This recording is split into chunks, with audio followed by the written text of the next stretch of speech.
You're listening to The Weather Junkies. Oh boy.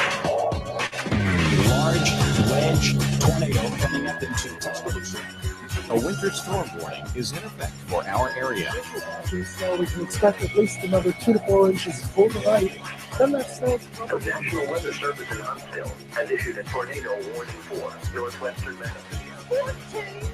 14 to 22 inches of snow! Good Wednesday evening, and thanks for joining us here on the Weather Junkies.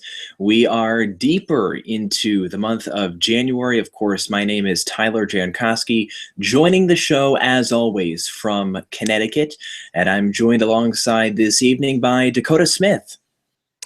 Hey everybody, I'm out here in Fort Collins. I actually took a trip this weekend. You did a secret trip that I knew nothing about until I saw a snap from someone else.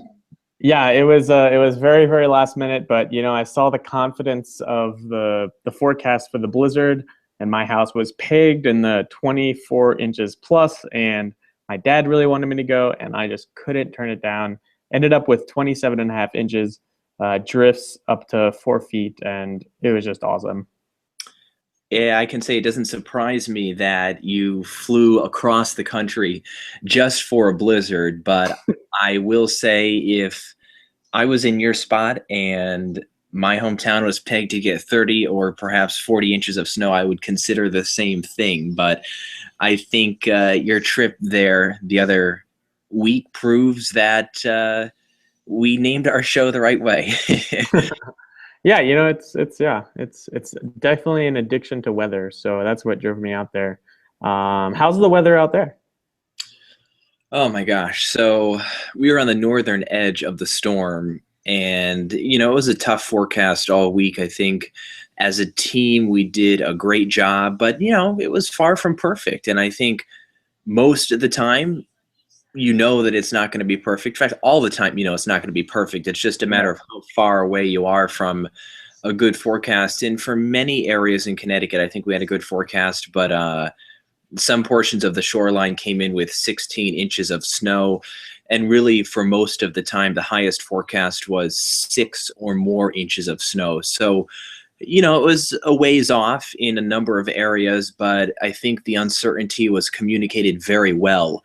One thing that forecasters had in mind was the 1-year anniversary of the big blizzard bust for places like New York City, Albany, Springfield, Massachusetts.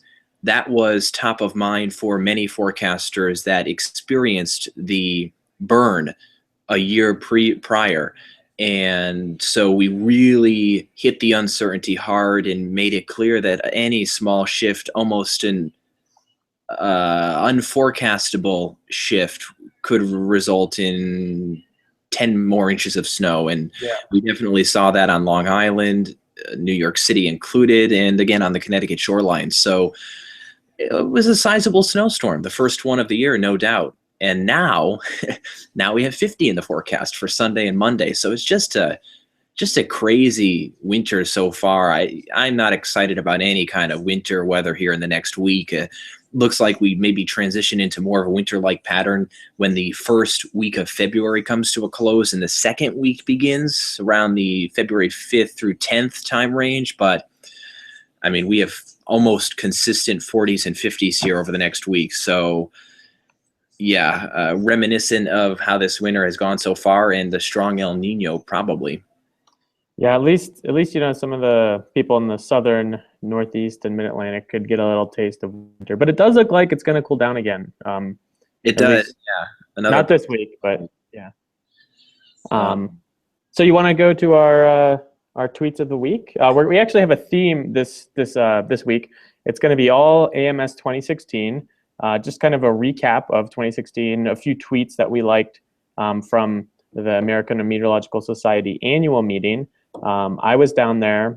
Tyler, you've been to AMS at least once, right? To one, yes, Atlanta in 2014.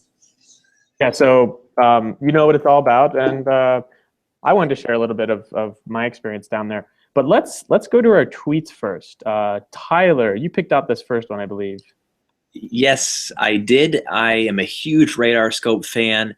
I love things that are well designed, both from a usability standpoint, but also graphically. And I think radar scope really hits the nail on the head. And I'm not the only one that says that. I think almost everyone in the meteorology community agrees that radar scope is the preeminent radar app for mobile devices. And the reason we chose this tweet, again, any tweet with the hashtag AMS 2016 was chosen. That was the requirement. And this tweet by Radarscope shows the big feature in the new version 3.0, which presumably comes out in the spring.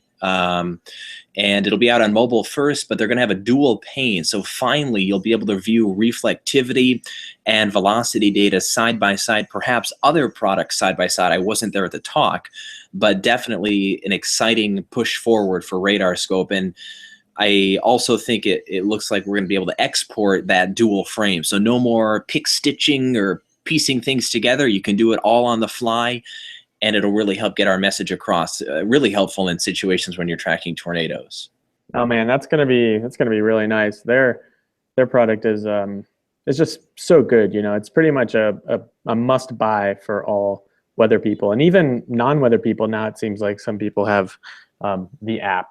It is remarkable how many non-meteorologists have the app. I do a lot of volunteer work at Little League, and I've convinced at least the director, and I think my friend actually convinced the CEO of Little League Baseball to download Radarscope. So definitely making inroads outside of just the meteorology community, yes. So our next tweet is from Marcus Smith. You can follow him at MRS Smith and SE Weather. Also, by the way, all the links to these are in our discussion if you want to, or in our description if you want to take a look at them. He tweeted, despite the bust in NYC from the blizzard, this is referring to the blizzard in 2015, those surveyed there, 100% of users responded and would prepare for the next storm, hashtag AMS 2016. I think that's kind of the key point that I took from the experience in New York City from this blizzard, or I guess supposed blizzard. Although it was a bust, everyone took the precautions necessary and no one died from a vehicle injury. And that's just remarkable from a storm like this. Are you talking about the storm that just hit? No, this is from this is the 2015. Yes. Yeah. Yeah, so Marcus was basically saying that, you know, even after we had a huge bust, people really were unwavering in their willingness to respond or prepare for any future storms. And yeah. I mean, I think we've seen that in the storm that just hit. I haven't heard any major stories from New York City in particular, though I do know a lot of people died in this storm. It seems like a lot of shoveling incidents in this recent storm. Yeah, that's a shame. But certainly, I thought it was really nice to hear that 100% of users said they would prepare for the next storm even after we blow a forecast. Yeah, that's, you know, definitely a good sign. And it's kind of weird how the opposite happened with this storm. NYC, New York wasn't forecast. It was forecasted like 8 to 14, I think, the day before, and then the day of it got up to 2 feet. So it's kind of ironic that same kind of time of the year, but opposite outcome. And our next tweet is by Addison Alford. He is a master's student working on tropical cyclones, and he tweeted a quote from Morgerman saying the impact of Patricia was downplayed because no major cities were destroyed. Personal observations reveal immense destruction. So his tweet was a quote of another person that said personal observations revealed immense destruction. That to me was important because even though I know of Patricia and I followed it, it seemed like everything shut down in the mainstream media after the storm hit and died. It was like nothing ever happened. Nothing got damaged. I didn't hear anything. So, it was kind of weird. It was weird. It was like a lot of hype. I saw some headlines, strongest storm on Earth, and those kind of things. And unfortunately, it hit an area that wasn't, largely impacted. It didn't have a big infrastructure or a complex infrastructure, and there wasn't a lot of damage. So I think we got fortunate, honestly, with that storm in terms of loss of property and life. fortunate that it didn't hit a big city, but I think this person's point was that a lot of destruction occurred, immense destruction. Unfortunately, it wasn't reported because the mainstream media doesn't care. Yeah, right. This really struck a chord with me because we, as meteorologists, are always fighting for an accurate portrayal of what's going on. We're always like trying to tone back when there's hype that's going out of control. And in this situation, it was the other way around. It's too bad. And our final tweet of this show, similar subject. It was tweeted by Tanja Franson. She is in Montana, interested in social sciences and disasters. Really interesting tweet, intriguing. She says, people in South Carolina confused with rain, storms, or Hurricane Joaquin. The national media didn't help, and local media had to work hard to explain. So everyone remembers the name Joaquin, the storm that did not hit the United States, obviously had a major impact on the Bahamas, though, and sunk the Alfaro, which resulted in dozens of lives lost. So the storm was not without impact. It was just that it didn't hit the mainland United States. And, Dakota, what we were just talking about, we're always fighting to portray the accurate information and the accurate account of what's going on. And the reason that's important is because when you blow everything out of proportion, when it actually is necessary, your message means nothing. It's muddled, it's murky, it's unclear. People are confused because you hype every single thing up. You have to be able to take it a notch higher. My longtime idol in the field, who I actually work with, Brad Field, always says, you can't be running at max intensity all the time. You must have the ability to go higher than that when it's necessary. And in this situation, I believe Charleston or the local area got more than 24 inches of rain just a couple of months ago. I believe I reported on that. Yeah. And, people are they're so confused because the national media glosses over everything. As long as it means death and destruction, let's run with it. Let's lead with it. Yeah, so you deal with this a lot. Can you give me an example of when you've been, misinterpreted by a fan, when you have to clarify something to someone, maybe in this past snowstorm or, maybe in a different scenario? I don't think I would be able to give a specific example. A lot of this is obviously in theory. This is how we feel as communication experts in the field of meteorology. Right. And also, I would also be cautious as to what I would put out in the public landscape on a public-facing show, to protect me. But we certainly see this all the time where we're hyping things that we should not be hyping, and then when something comes along that needs the attention, it just doesn't stand out in the eyes of the general public. So we got a question from someone for the segment, and it's from Craig, and I believe he's talking to you about this past blizzard. He says, if there's anything you could do differently, this might be a tough one to answer. With the forecast for the storm, what would it be? Oh, I think there's a definite change that I would make, and I realize that I'm young, you're young. One of the things that we need to work on is looking up to the elders in our field. Older people in our field may be less technologically advanced, but they certainly bring things to the table that we can learn from. And I saw a great post today by a meteorologist to my south, Brad Panovich. Yeah. I did not read the post yet because I haven't gotten to it. I plan on reading it, but his topic was how I believe he discussed, how we're trending towards leaning on ensembles and QPF and models and ensemble means, and the actual meteorology is just thrown out the window. So what I would, and Bernie Rayno has also spoken to this, and Brad Field has also spoken about this. One thing that I would change is again, you constantly have to step back from the model train. You have to step off of that and realize that you're looking at models. You can't change based on every model run. You actually should put in a little bit of your own brain power and think about what the logical solution would be and make a forecast. And I think, the NAM was a very controversial model. It was definitely in the right camp, indicating that there was going to be more snow to the north. And obviously it overplayed things. I mean, it always does with QPF. That's understood. That's the thing that you don't even have to mention. But gotta cut to at least half.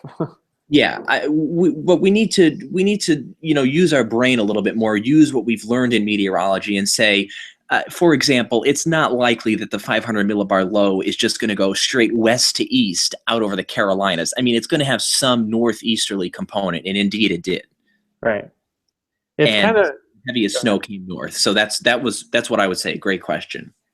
Yes, thank you, Craig, for that question. If anyone ever has a question for us during the show, just give us a tweet at the Weather Junkies, and we will surely answer that. So now for our main event of the show, I had the pleasure of interviewing Dr. Marshall Shepard.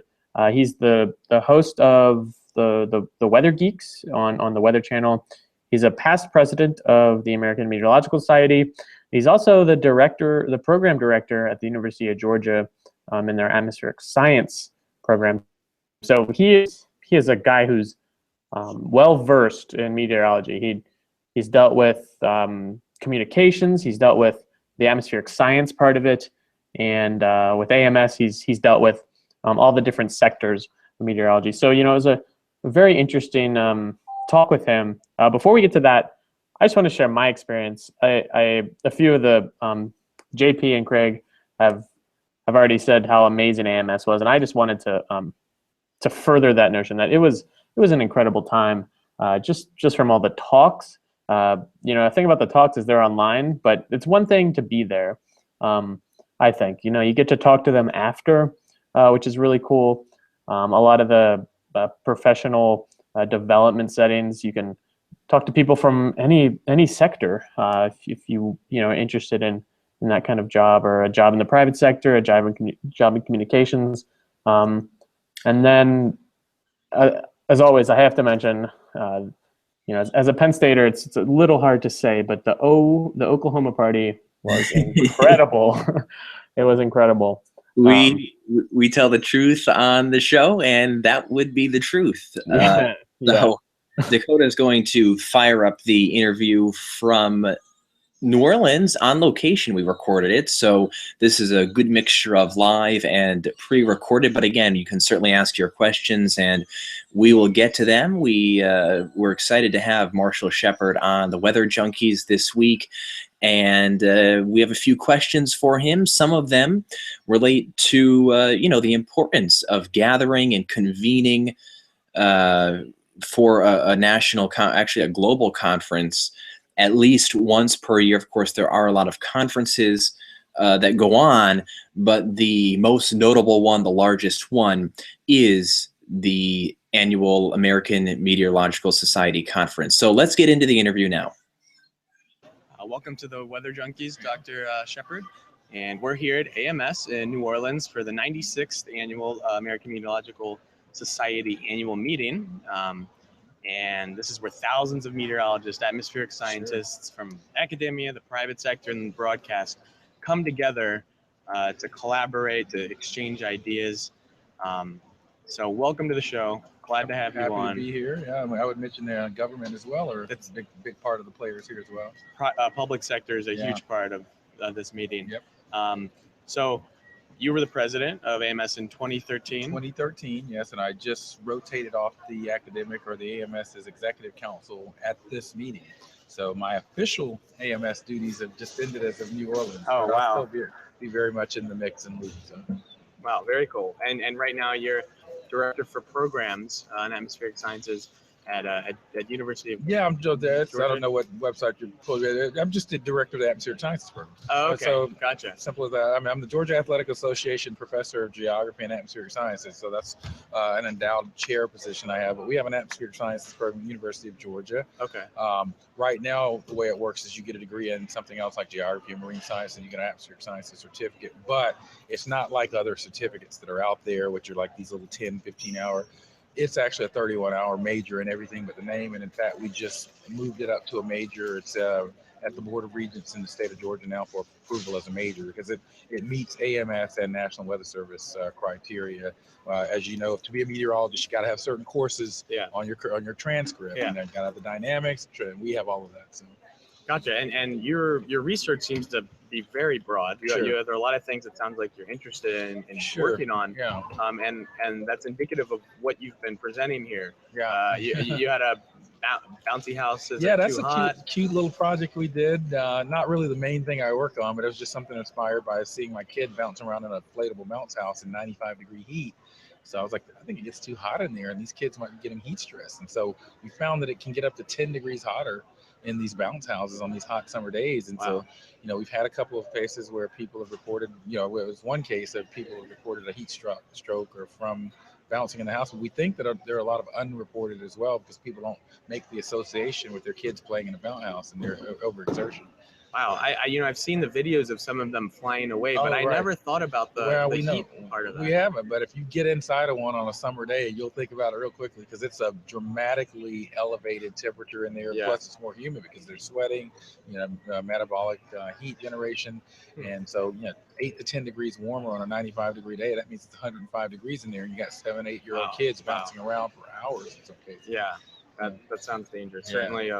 Yeah, so that's a cute little project we presented here. It's nowhere near the research I do. Most of my research is focused on either urban climate or hydroclimate variability, precipitation, flooding, and that type of thing. That's where most of my funding from NASA, NSF, and others are. Okay. And much of the peer-reviewed publication work that I do. Gotcha. And so this is my 5th AMS. Yeah. What is it for you? Oh, I don't know. I can't even begin to count. Track? Yeah, I got the AMS Industry Fellowship back in '91. Okay. So that was one of the first graduate fellowships that AMS started giving grad students. Big part of our program now, but I was in the first group. So yeah. I probably started coming to my first AMS meeting in the late 80s, early 90s. Gotcha. So it's safe to say you have I don't come every year, but I come most years. Yeah. And definitely in the last 10 years, it's almost every year. Yeah. How can you miss New Orleans? Yeah. So one of my favorite parts about AMS is the core of it, the talks, the research that's presented, because I feel like I always learn something new that sparks something. Sure. Do you kind of have a favorite aspect or part? Well, it's evolved. When I was probably your age, it was the same. I was just really in awe of all the range of research. I always did kind of stimulate my own thought process. One of the things I used to really do as a younger scientist is I really would go around to the poster sessions and listen to some of the talks, and you can just see ideas about how people are approaching problems and research, and so that was always very useful. These days for me, I rarely go to some of the sessions, frankly, because they're recorded. Yeah. And so, at the stage I'm at, it's really more about interacting with colleagues, it's an opportunity to meet with colleagues I may be collaborating with on a project or a proposal. Yeah. So, the last 5 years or so, I've been in the rotation because of my presidency of AMS presidency in 2013. You're part of the council, so that involves several meetings throughout the week. Right now, I'm on the nominating committee. Last year, I was the chair of the fellows committee that selects AMS fellows. So, and then there are various other meetings throughout the week that you have to go to. So, much of the last 5 years, I spent just going to a lot of meetings. Yeah. Now I can actually, it's a bit more relaxed. So, I can really network more. And I've actually caught a couple of science sessions this week. So you spoke right to what I was going to go to next, and that's the networking part. Yeah. So say you're talking with a first-time AMS attendee, Yeah. probably a student Right. or early career Not professional. necessarily trouble. We get a lot of first timers now, because I know we'll talk about this, because Yeah.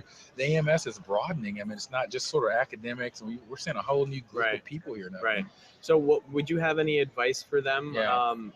One thing they have to do before they leave Yeah. at AMS. Yeah. Now, one of the things I will say, use this as an opportunity to share with your listeners here, is that this is actually a record-breaking AMS. This is one of the largest. It is the largest AMS we've ever had. Wow. We're right around 3,826 attendees. Probably by the end of the day, it might peak up over 4,000, because we often get some one-day registrations as well. Wow. And so That's great. Yeah, That's we great to hear. tended to, even just a couple of years ago, the meeting size was anywhere from 3,100 to 3,400. So we're up close to 4,000 now. So that's real growth, which tells me that there's a new community of people coming in. It's not just the typical. So I would tell them, what I just kind of said to you, which is, a meeting is big, and there are going to be conflicts. There are going to be 4 or 5 things that you want to do at one time. Yeah. But keep in mind that the sessions are taped, recorded, and available on the AMS website later. So don't feel like, oh my God, I got to run from this talk to that talk, because they're overlapping, because you can kind of catch some of that. Sit down with the AMS app, which is really good. I remember back in the day, even a couple of years ago, you had to sit down with this big book and kind of go through it. Some of the older school members still like to do that, but the app is very good. And just kind of map out your own personal plan. Don't try to overwhelm and do every single thing. Map out what the things that are most important to you and prioritize it. So for someone who's young and either in the private sector or public sector, and they can't necessarily attend, what do you recommend to keep their network? Well, I don't know. The first question I would say was, why can't they attend? So a lot of people say it's cost prohibitive, but yeah, for students, it actually is not that expensive. We have breaks, there are travel grants, there are opportunities for student work and volunteer. So I actually would push back on any student out there that says I can't afford to come. Yeah. Because there are people are aware that students don't have a lot of money. We've been students, and so there are opportunities. In fact, one of my students at the University of Georgia applied and got a volunteer grant from the AMS, and so just means that students help out with some of the AV equipment in the presentation room, some of the information desk, and they're getting paid to be paid. They get the registration and get the hotel. So there are ways to get here. There are opportunities, like we here at the University of Georgia, we have an endowed donor to our program, and some of that we've carved out to pay for students to come. So, your department, if you're a student, you might want to come, go to the department, say, how are they? The department will pay for me to go to the AMS. Yeah. So don't give up on that. But if you can't come at all, then definitely at least try to, follow along the hashtag. It's hashtag AMS 2016 this year. You can kind of, people are tweeting with that hashtag. You can kind of see what's going on. Yeah. You can look at the presentations online later, and there's actually an AMS profile on the app. You can download the app whether you're here or not, and it's got a profile of people that are here. Yeah. If there's someone here that they're doing the same kind of research you're doing, or you could reach out through email to them through that. So. I love that advice. If you can't go, why not? Why aren't you going? Exactly. Yeah. And I think it's, and that's just partly personality driven, because I don't sit back and accept, oh, well, I'm a student, I can't. I saw a guy tweet out on Twitter this week, my AMS costs too much, I can't go. And I immediately pushed back, because I was like, no, there are ways that you can get here. Yeah. I completely agree. It is such an important, especially for someone who's new in the field. Yeah, exactly. To establish that network. And one of the other thing I would say, particularly for the students, not so much for the new people that are older, is that one of the things you're going to find about AMS is you might be walking right down the hall or right by a guy or a woman that wrote your textbook, or has written sort of this important paper, somebody that you see on TV every day. I mean, people are generally open to you coming up and talking to them and saying, it's an opportunity. Don't be shy or meek or sort of hanging back in the corner. Like, use this as an opportunity. Other thing I tell our students to do, and I've given this advice at the student conference before, try to have business cards. I mean, if you talk to somebody you want them to linger, because you might want to talk to them later about grad school or a job, hand them your business card. Yeah, I've learned that if I've ever have wanted to talk to someone and I'm a little bit nervous, you just got to do it. You just have to go and talk to them. And again, I know that's not, everybody has different personalities. That's not as easy. It's always been easy for me, but it's not as easy for everyone else. But it's just one of those things, I'm a firm believer that, there are sometimes reasons why some people don't get opportunities. They shortcut, circuit themselves because they can't get over their own sort of, and we all have them. Yeah. I'm not saying I don't have them too, but you just gotta, I teach my kids that you just gotta confront them and get over it. Gotcha. So I actually met my advisor, current advisor, Yeah. grad school advisor here at AMS Right. 4 years ago in New Orleans. Right. And I just approached him and I was like, I want to work with you. Right. And now he's in my advisor. And I was see, that's a perfect example right there. Yeah. And so I was curious, how have mentors that you had kind of shaped and kind of where you are now? Huge. I mean, I was just talking to someone about that. He was thanking me for being a mentor for him indirectly, and Warren Washington happened to be walking by. Excuse me. Warren Washington is a mentor of mine. He invited me out as a young grad student in NCAR for a week. I didn't even know him. He just said, come out and spend some time with me. And I learned so much from him. Admiral David Titley at Penn State, who his communication style, communicating broad sciences to the public. He was actually just on the show. Yeah. He's someone that I look up to and I now collaborate with often. My people at NASA, like Dr. Franco Naudi. So mentors are critical. I mean, and sometimes you can have a mentor from afar. I mean, you can just kind of watch how they operate. Right.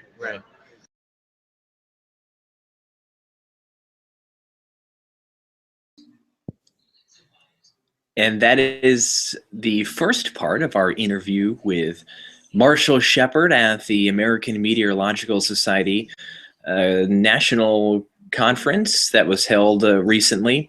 And, the last time I went to a conference, the only time I went was in Atlanta in 2014. So 2 years ago already. That was as a senior at Penn State. I would say the most exciting thing for me was being able to meet the other people there, really the other students, to see what they were doing at their respective institutions, but also to, be able to talk with some people that we have long looked up to at the conference and, potentially someone that you'll end up working with. But again, I really like meeting the other people to see what they were doing, where they were from. So that was the highlight of the time I had at my lone conference that I've been to so far. I wasn't able to go this year, very busy with work and of course being lower on the totem pole, have less vacation time and less ability to go to a conference like AMS, but certainly look forward to the next one and heading out to wherever that may be. Seattle is 2017, so next year, Seattle. Kind of a long trip, but hopefully I'm going to be there. Hopefully we can get you out there. Before we go, maybe. Oh yeah, hopefully the big one doesn't come when we're out there. So I'm going to go to a question from Twitter. JP Kalb. I actually had the pleasure of meeting him this past AMS, and he's on the AMS Student Conference Planning Committee, and he asked, would you think that AMS should be longer or if more people should come? And the second part of the question, I think, the more the merrier, if you're in the field of meteorology, the more the merrier. The first part of the question is more interesting, I think. So if you don't know, the conference is, there's a student conference the Saturday and Sunday before the main conference. And then the main conference is Monday, Tuesday, Wednesday, Thursday. Really, people start leaving Thursday because the banquet's on Wednesday night. I actually think it's at a pretty good length right now, because I think if it were to extend it to Friday, it would be tough to retain people for that long. It would be. As a student, that would be great because you have more time away from school, more fun to be had, more people to meet. But most people that go to the conference don't have time to just spend being at a conference. Time is limited. So I do think it is a decent length right now. And again, you have to keep in mind that a lot of people are making moving a lot of things just to be able to go to the conference and make it work. We also had a tweet in 13 minutes ago from Michael Lowe. Some of the posters were pretty decent too. And there's a picture of you. Yeah, that was a good time. I had a few people stop by my poster. And it was great to talk to people, and hopefully I have more research next year to present. But the next segment starts out with a question from you, Tyler. It so does. I was wondering if you could intro that. Yeah. So, I went to my first AMS conference as a senior, and I was always very hesitant to go to a conference before then. Really hadn't flown a lot. And certainly early on in my Penn State career, it was a heck of an adjustment. It was difficult for more than a year. And anyone that knows me well knows that story. So I was just very hesitant to, venture off campus and fly somewhere and go to a conference and miss a week of school. I mean, that was just something that I wouldn't even consider.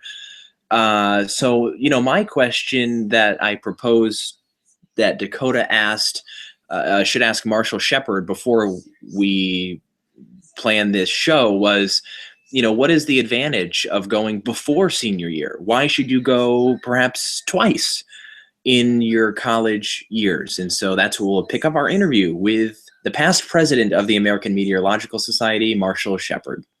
So we were talking about what the advantages is for a senior to come to AMS. Well, student conference, they have a career fair, and there are some jobs there, but all of the big major programs, the grad programs, have tables there, and you can come and interact with professors and other students, and that's important for example, in our program, when you're applying for grad school, you have to have identified in your statement of interest that you're interested in working with this particular professor, or you talk to them or whatnot. So it's an opportunity to make that direct contact. It's just an opportunity to be generally exposed. I mean, imagine a medical doctor that just doesn't stay up on the latest medical advances. Would you want to go to that medical doctor? They don't know the latest advances in their field. AMS gives you that opportunity as a student to come out the latest advances. I highly encourage students to not only come to AMS, but just make sure they keep up their membership even afterwards. And it's pretty cheap for students to get a student membership. And even after your first couple of years after school, you can still get sort of membership with student privileges. So it's a cheaper rate.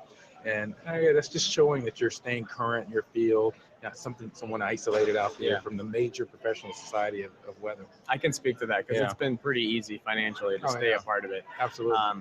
So kind of switching gears a little bit. Let me just say one more thing following on Tyler's question, because a lot of broadcasters actually do not come to the big annual meeting because they have their own AMS broadcast meeting. I really think and hope that some of the broadcasters that may hear this or may go into broadcasting find an opportunity to come to the AMS annual meeting as well as the broadcast meeting or NWA, because you just get a broader perspective. Oftentimes I find that the broadcast community feels isolated from the rest of the AMS, though they're very much a part of it. And frankly, much of the public, that's who much of the public thinks the AMS is anyway, just the broadcast. Right. Being here, we're not that. In fact, broadcasters are only about 8% of the AMS. Yeah. But that's who the public sees as the face of the AMS. Right. But really is useful, I think, if some of the broadcasters can come here. And I'm hoping in the future the broadcast conference will be mixed in with the annual meeting where it used to be. So I'm switching gears a little. I think it's so cool when I run into someone I follow on Twitter that I've actually never met before, and I'm like, wait a second, you look familiar. And it seems like social media has become such a crucial part to how we're interacting with each other and how we're staying in touch. Sure. So what role do you think something like Twitter or like Facebook has for? Well, we're sitting here examples of it. We wouldn't be probably talking to each other. That's probably true. Yeah. So I think it just again it breaks down travel barriers if someone can't interact with someone. The hashtagging that people do allows you to follow along what's going on. There are certain meetings I can't go to, but I'll immediately see if they have a hashtag, so I can at least sit at my office, as I'm working throughout the day, kind of seeing what's going on, what some of the major points are, if I want to interject or comment. So I think that's critical. And people will post significant figures from talks, so you can engage. I think that's one of the biggest, most important aspects of social media, just allowing you to engage in these meetings just through the hashtagging. There's a lot of junk in social media and Twitter, but one of the things that you have to do once you sift through that, I think it is a net value. Right. I host Weather Geeks on the Weather Channel, and we leverage and use social media quite a bit with that show. It's something we have adopted that as a real key part of our strategy, because we wanted Weather Geeks to feel like a show for the community, not just a Weather Channel show. Right. Yeah. How is your level of activity? Has it changed at all since becoming the host of the? I was pretty active even before Weather Geeks, and we actually have a social media meteorologist for the show, Michael Butler. So he's running the Weather Geeks, and he's very active. So I certainly tweet that stuff about Weather Geeks, but I tweet a lot of other stuff too. So I love the show. I was at a few tapings. Yeah. And I think what you're doing is great. And it was kind of some motivation for us. And we, I'm a grad student, and Tyler is on TV, and Sure. so we have very different views of a absolutely. lot of topics that we talk about. So what do you think is what's the importance of having different thoughts and obviously climate is kind of a whole different thing. I'll talk about that. Yeah. Actually, climate's a big area. I don't mind people having different thoughts as long as they're scientifically valid thoughts. Right. And I think on the climate discussion, a lot of people's opinions are different from what the scientific literature says. Yeah. And so, I don't buy into this. Well, my opinion is as valid as your science. I mean, I think the peer-reviewed literature is very clear, but a lot of that is just very misinformation. A lot of strategic misinformation. We saw this with the tobacco industry strategy when science came out and said nicotine was addictive or whatnot. Right. So, it's a strategy we've seen before. So again, I'm all for open thought. I'm all for a dissenting view on the prevailing thoughts on climate change, as long as it's published, as long as it's in the peer-reviewed literature. Yeah. Your opinion doesn't trump a published science. Now, if you publish something that shows otherwise that supports your perspective and it's backed up by the science, not your opinion or some talk show host, then I would go for that. That couple sentence bit right there, that's preaching to the choir right there. Yeah, I know that's it's great. preaching to, and great.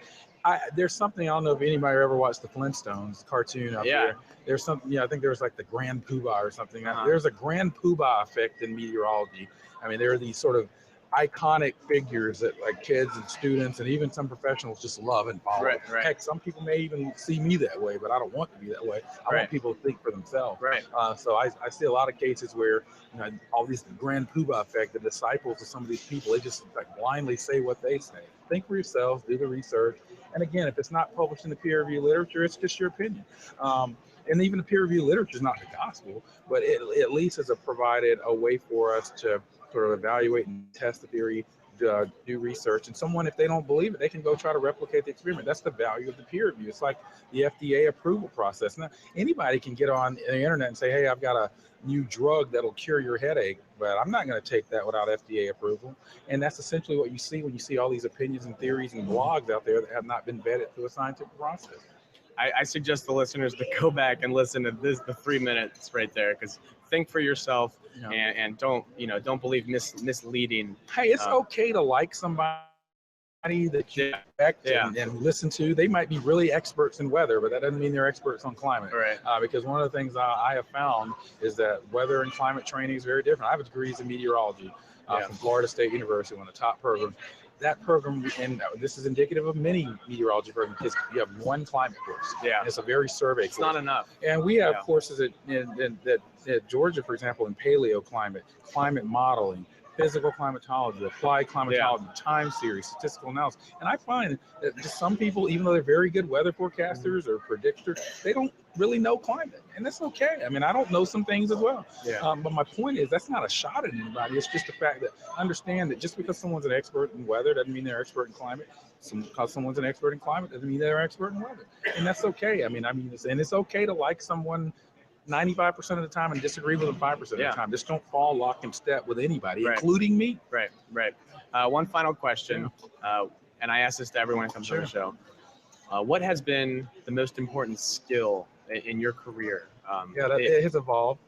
So important skill, I think early in my career, I would say, just a knack for doing interesting research and being able to come up. I've always been interested in sort of these intersections of how sort of changing parts of the human society impact weather and climate. And I'm not necessarily talking about greenhouse gas.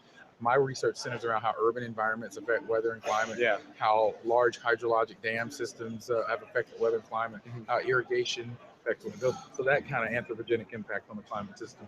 I just always had a kind of a knack for that. But now I would say, because I've established my science career now, so now I think my communication skills are very important, both written and vocal. I mean, you got to be able to clearly articulate your thoughts in writing and in media format. But one of the things I always say is you can be an effective scientist, you can be an effective researcher, but if you're just talking to yourselves, we're in an era now where You've got politicians, you've got stakeholders making decisions about science from whomever they can understand it from. And if the experts aren't filling the gaps, then people skilled in communication, even though they may not know the science very well, will rush in and fill that gap. So I think that's very important. I would also say it's increasingly important for today's meteorologists to have skills far beyond just knowing the omega equation. You need some GIS skills. You need a broader set of skills. It has been a very interdisciplinary field. Yeah, and it's becoming more so. Yeah. I think the way some meteorology departments and atmospheric sciences programs that when I was in school looked probably as a model that's headed to extinction. And so that's why, as the director of our program, Georgia, we're trying to frame a different paradigm for how we look at atmospheric sciences. Gotcha. Dr. Shepard, thank you very much for joining the show, and hope to have you back sometime. Absolutely. Happy to do it. All right. Thank you to Marshall Shepard for coming on the show. Some very interesting comments there in the last couple of minutes. You probably want to go back through and listen again. The one thing that struck a chord with me was when he said, meteorology departments as they existed in the 1970s, for example, are basically going extinct. That is, they are really changing the way they are teaching students nowadays beyond just the actual meteorology, ways to apply it and other skills that you want to learn. And I think that's some great advice, and also some good comments there from Marshall about climate change. And do you have any final thoughts, Dakota? I just want to thank Dr. Shepard again. It was really a pleasure to sit down and talk with him. If you have any questions for him, I'm sure he'd be glad to interact with you on social media. You can follow him at Dr. Shepard 2013. It was a really great time, and thank you, Dr. Shepard. So wrapping up here, if you don't follow us on Twitter, you can follow us at the WX Junkies. We're also on Facebook, and you can find this podcast on iTunes, Stitcher. If you have an Android, Stitcher's a great podcast app. And we're back on SoundCloud. So if you're following us on SoundCloud, we're back on there, and hope you guys can listen, Tyler. And we are very excited about next week. It's a topic so many meteorologists deal with nowadays, and that is social media and the way it is impacting weather communications. So many powerful opinions on this subject. We are not quite ready to reveal the guest that we'll have on the show, but certainly very excited to talk about this topic. It's a very important topic because the very foundation of weather communications is perhaps cracking as a result of social media. So we're going to talk about that next week.